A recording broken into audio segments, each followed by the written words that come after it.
एक विधवा महिला भागती हुई थाने में जब पहुंचती है और थाने में जाकर एक रिपोर्ट दर्ज करवाती है और एसएचओ के सामने गिड़गिड़ाती है, रोती है, बोलती है कि हमारी बेटी एक लड़का भगा ले गया है और हम अपनी बेटी के साथ बाहर कहीं गए थे, तभी हमारी छोटी बेटी जिसकी उम्र 15 साल होती है उसको वो लड़का ले गया है।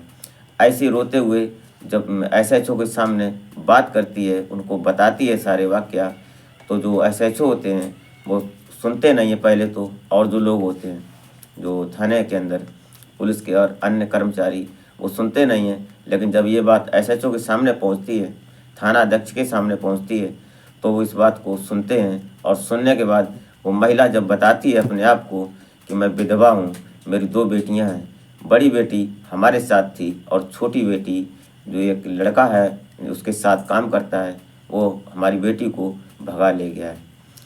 आज का घटनाक्रम, आज की दास्तां कुछ इसी प्रकार है। इसमें बहुत सस्पेंस है और ये आज की कहानी हर किसी को सुनना चाहिए, क्योंकि इस कहानी में कुछ ऐसा है कि सुनने लायक है। समाज में एक संदेश है। जो नए लड़के लड़कियां हैं वो कभी प्यार करते हैं, लेकिन ये बात समझते नहीं हैं कि हमारे परिवार पर, हमारे घर में, हमारे माता पिता के साथ क्या गुजरेगी। तो नमस्कार, प्रणाम, मैं अजय कोहली। आज की जो सच्ची घटना मैं आपको सुनाने जा रहा हूँ, ये घटना उत्तर प्रदेश का एक ज़िला पड़ता है बरेली, और बरेली का एक थाना पड़ता है बारादरी। यहाँ पर एक मोहल्ला पड़ता है दुर्गा मोहल्ला। यहाँ की एक वारदात है। यहाँ पर एक परिवार रहा करता है और इस परिवार में 2 बेटियाँ होती हैं और एक विधवा माँ होती है। बड़ी बेटी होती है, उसकी उम्र लगभग 20 साल के आसपास होती है, 18-19 के आसपास होती है, और जो छोटी लड़की होती है उसकी उम्र 15 साल होती है। बड़ी लड़की जैसे झांकियाँ होती हैं, कहीं प्रोग्राम होते हैं तो झांकियों में वो काम करती है, कोई रोल अदा करती है अपना, जैसे देवी का रोल हो गया, अन्य वगैरह वगैरह कुछ भी, और डांस भी करती है। छोटी लड़की होती है वो भी कभी कभार चली जाती है, और जो बड़ी लड़की होती है उस लड़की के साथ में एक अजय नाम का एक लड़का रहता है जो उसके साथ काम करता है। ये काम करते हैं दोनों, कहीं कहीं जाते हैं, दूर चले जाते हैं। लेकिन जब ये जो अजय होता है, अजय उर्फ राघव होता है, ये राघव इस घर में आने जाने का सिलसिला इनका जारी रहता है, क्योंकि एक साथ काम करने वाले अक्सर एक दूसरे के घर आ जाया करते हैं। ये जो राघव होता है, अजय उर्फ राघव, ये इसकी उम्र भी लगभग 20 साल के आसपास होती है। दोनों वयस्क होते हैं। ये दोनों साथ में आते हैं, साथ में काम करते हैं, तो अपने आते जाते हैं घर पर। इसकी माँ जो होती है वो थोड़ा शातिर दिमाग होती है। इसकी माँ इसके घर में रहकर इनके साथ देखती है कि दोनों साथ में आते हैं, साथ में रहते हैं। उन्होंने एक प्लान बना डाला, प्लान बनाया उसको ब्लैकमेल करने का। सिस्टम क्या हुआ कि एक दिन की बात है, ये तारीख होती है 2 सितंबर 2019 को, जब ये विधवा महिला थाने में पहुंची थी। इससे पहले एक दिन, आज की जैसे आज तारीख होती है 2 सितंबर 2019, तो ये 2 सितंबर कोई दिन सुबह की बात है, लगभग 8-9 बजे का टाइम रहा होगा। ये जो बड़ी बेटी होती है इसको साथ में लेकर अपने साथ कहीं चली जाती है घूमने, और छोटी लड़की जो होती है जिसकी उम्र 15 साल होती है वो घर पर रहती है। अजय उर्फ राघव जो होता है ये उसके घर आता है। इसको मालूम नहीं होता है कि ये आएगा घर, या इसकी मम्मी घर पर नहीं है। जब वो आता है तो जो छोटी लड़की होती है इसका अजय से कुछ अफेयर चल रहा होता है। ये दोनों जब ये अजय घर में आता है तो इसको साथ में लेकर इसके साथ ये जो छोटी लड़की होती है ये फरार हो जाती है। ये प्लान सोचा समझा था, एक साजिश थी। ये चला जाता है, लेकिन ये अजय समझ नहीं पाता इस बात को। लगभग 8-10 दिन हो जाते हैं, और ये 2 तारीख में जब रिपोर्ट दर्ज होती है तो पुलिस वहाँ की इन्वेस्टिगेशन करती है, ढूंढ खकोल करती है, अन्य रिश्तेदारों से पूछती है, और जो उसकी कोशिश होती है पुलिस की वो करती है, खोजते हैं, लेकिन वो लड़की पता नहीं चलता है। एक दिन पता चलता है, लगभग 10 दिन हो जाते हैं। उसके बाद जब ये लड़की पुलिस थाने आती है तो ये लड़की एक किसी मजिस्ट्रेट के सामने जब इसके बयान होते हैं धारा 164 के, तो पता चलता है ये लड़की साफ बयां करती है कि ये लड़का जो था अजय उर्फ राघव, ये हमें ज़बरदस्ती लेकर गया था और इसने हमें दिल्ली ले गया, इसने हमें कुछ नशीला पदार्थ खिलाया और लगातार इसने हर दिन हमारे साथ जाति की दुष्कर्म किया, रेप जैसी वारदात को अंजाम दिया और भिन्न भिन्न तरह से इसने हमारे साथ सेक्सुअल रिलेशन बनाए। ऐसी बात जब वो मजिस्ट्रेट सुनते हैं तो उसके ऊपर धाराएं लगाते हैं। इसमें धारा लगाते हैं ये मुकदमा अपराध संख्या 1029 IPC की धारा 363 लगती है। इसके बाद जब इसके बयान होते हैं तो इसमें प्लस धाराएं लग जाती हैं, जैसे पोक्सो एक्ट हो गया और रेप जैसी आपराधिक घटना और मारपीट जैसी इस पे ऊपर धाराएं लगती हैं। और जब इसके ऊपर धाराएं लगाने के बाद इस लड़के को अभी हवालात में बंद कर देते हैं। जब सुनवाई होती है और आगे की, तभी लड़की जब अपने बयान देती है धारा 164 के, उसके बाद इसको जेल में डाल दिया जाता है, बरेली जेल में। अब ये मुकदमा चलने लगता है।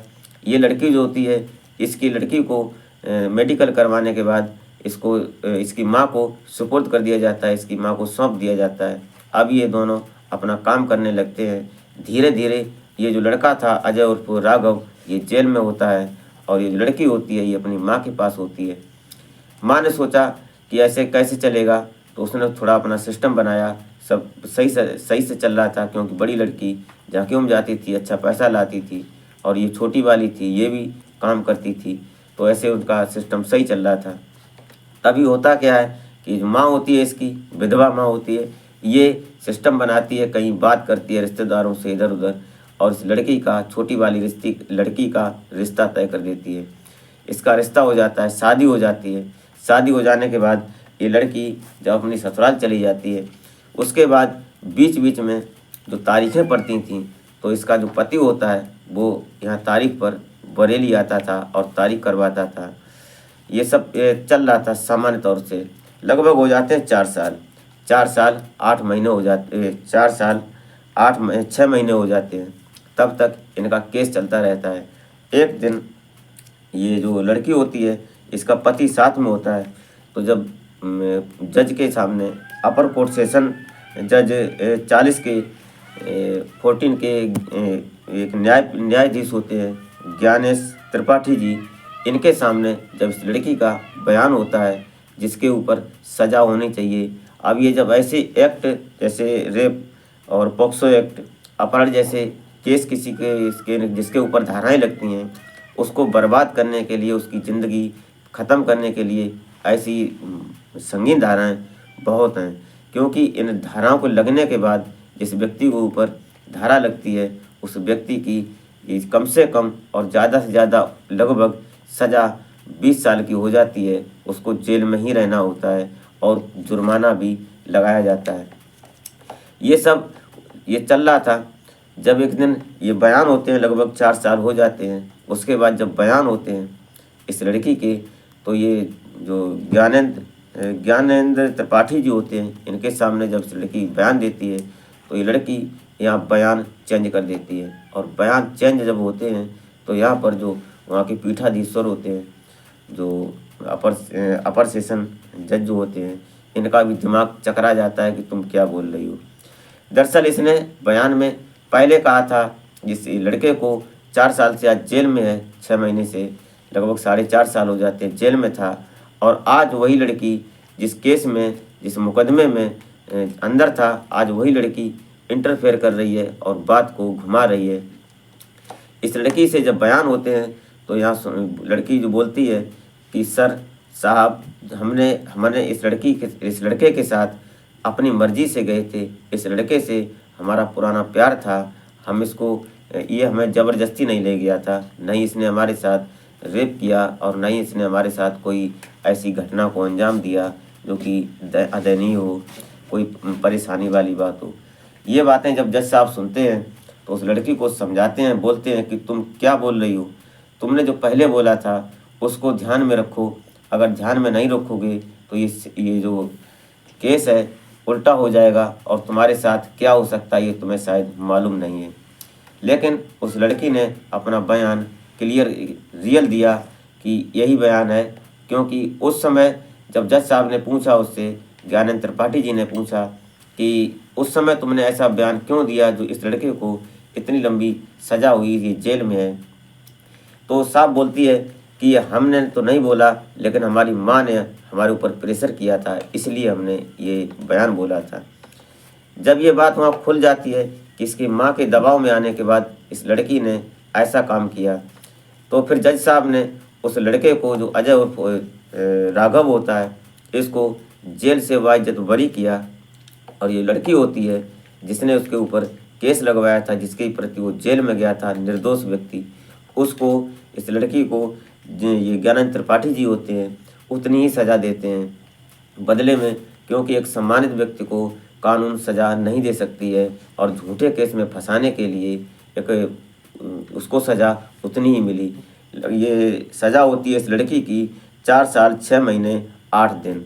जब इसको सज़ा होती है, मतलब दिन हो जाते हैं 1653 दिन होते हैं। अब यहाँ पर सामान्यतः जो व्यक्ति जीवन जीता है, अपनी मजदूरी झाड़ी करता है, वो लगभग 4.5 साल में कितना धन कमा सकता है, कितनी इनकम कर सकता है, अर्निंग कर सकता है, इसको भी ध्यान में रखते हुए ज्ञानेंद्र त्रिपाठी जी ने ये जोड़ा इसमें लगाया।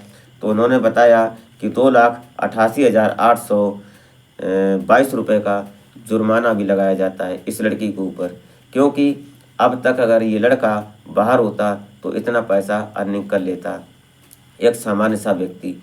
इसके बाद अगर ये लड़की ये जुर्माना नहीं भरती है तो प्लस में इसको 6 महीने की सज़ा और रिक्त दी जाएगी। ऐसा फैसला जब ये त्रिपाठी जी ने सुनाया तो इस चर्चा का विषय बन गया। जब ये बात सोशल मीडिया पर और प्लेटफॉर्म कई जब तैरती है, अखबारों के माध्यम से जब लोगों को जानकारी होती है, ये संभवतः भारत में ये पहली बार ऐसा केस सामने आया। और इस केस में जो त्रिपाठी जी होते हैं, ज्ञानेंद्र त्रिपाठी जी, अपर सेशन के जज साहब, इनने जब ये फैसला सुनाया तो ये एक तारीफ और एक ये उदाहरण बन गए जज साहब। ये ऐसा इन्होंने तारीफ के काबिल काम किया। दोस्तों, इस कहानी में जो आज हमने सुनाया, इस कहानी से एक सीख लेनी चाहिए, एक समझ हर उस लड़के के लिए जो कम उम्र में प्यार के चक्कर में पड़ जाते हैं। उन लड़कियों को ये सीखना चाहिए कि ऐसा नहीं होना चाहिए।